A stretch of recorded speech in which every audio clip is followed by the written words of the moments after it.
मित्रांनो, union home ministry यांच्या रिपोर्टनुसार 2019 ते 2021 या कालखंडात जवळपास 13 लाखपेक्षा जास्त मुली गायब झालेल्या आहेत. त्यांचं पुढं काय झालं असेल हे विचार करून देखील अंगावरती काटे येतात. मग आपण काय करू शकतो?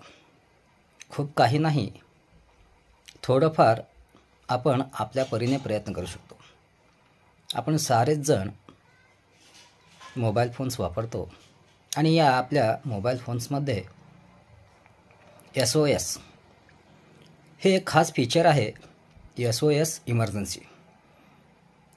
SOS इमर्जन्सी हे ॲक्टिवेट करून आपण त्यामध्ये जे आपले रिलेटिव्ह असतात, वडील असेल, भाऊ असेल किंवा आपल्या नात्यातील जे काही महत्त्वाचे व्यक्ती असतात, अशा व्यक्तींचे नंबर आपण सेव्ह करू शकतो.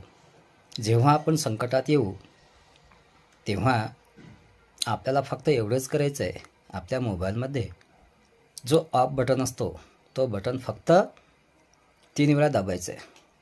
याने काय होईल की जे आपण SOS इमर्जन्सीमध्ये 3 नंबर सेव्ह केलेले आहेत त्या नंबर्सना आपलं लोकेशन सहित कॉल जाईल. एवढं तरी आपण करू शकतोच आपल्या माता भगिनींसाठी. जय हिंद.